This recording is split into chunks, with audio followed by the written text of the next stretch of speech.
Bienvenue bien-aimés. Aujourd'hui on parle de silence. Un adage populaire dit que tout ce qui se fait de grand se fait dans le silence. Et dans la vie de tout homme, nous devons apprendre à garder le silence. Le silence est d'or lorsque nous savons que ce silence-là est pris en compte par Dieu. Et la Bible aussi en parle. La Bible nous dit de garder le silence. Et rapidement, nous allons regarder quelque chose. Car toute personne qui est sur la terre, qui a des projets, qui a des réalisations, doit comprendre ce principe. Tout ce qui devient grand se cache d'abord. Lorsque Jésus-Christ lui-même a été combattu par Hérode, Dieu va envoyer un ange, dit à Joseph, prends l'enfant, sa mère et descend en Égypte en cachette. Le temps de la cachette, le temps du silence existe dans la vie de tout homme qui veut aller loin. Et il faut comprendre que ce n'est pas tout ce que Dieu nous dit que nous devons en parler. Et Dieu va donner justement une révélation à Joseph. Dieu va parler à Joseph. En Genèse 37, verset 5, il dit, Joseph eut un songe et le raconta à ses frères, qui le haïrent encore davantage. Donc voici, Dieu va parler à Joseph. Dieu va donner quelque chose de profond à Joseph qui concerne sa destinée.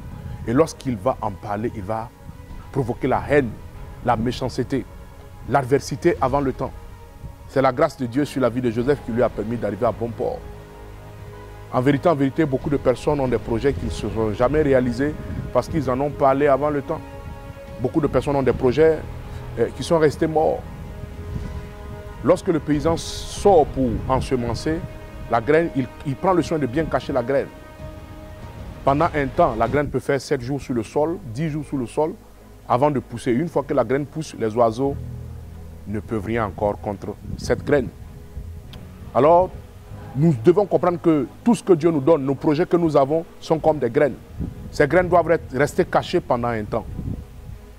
Force est de reconnaître aujourd'hui, bien-aimé, que certaines choses ne se sont pas accomplies dans ta vie parce que tu en as parlé. Et fais toi-même le constat, tu remarqueras que beaucoup de projets dont tu en as parlé ne se sont pas accomplis. Garde le silence. Aujourd'hui, mon conseil du jour est garde le silence. Il y a certaines personnes même qui ne savent pas à qui parler. Vous racontez tout. Joseph a parlé à ses frères, se disant que c'était ses frères. Mais ses propres frères allaient le haïr et lui créer des problèmes. Ses propres frères allaient s'ériger comme les ennemis de la prophétie, les ennemis de la destinée de Joseph. Et toi qui m'écoutes aujourd'hui, garde le silence. Il dit dans Lamentation 3, verset 26, « Il est bon d'attendre en silence le secours de l'Éternel. » Vous êtes butés de partout, vous êtes accusés, lapidés de partout. Apprenez à garder le silence souvent.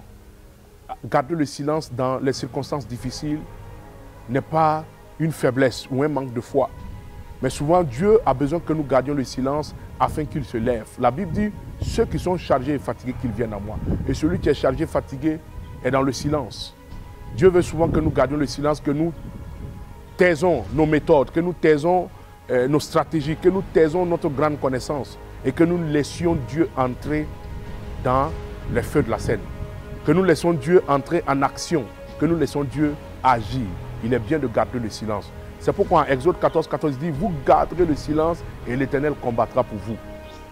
Tu m'écoutes aujourd'hui, garde le silence. Il y a des moments où tu n'as pas besoin de parler.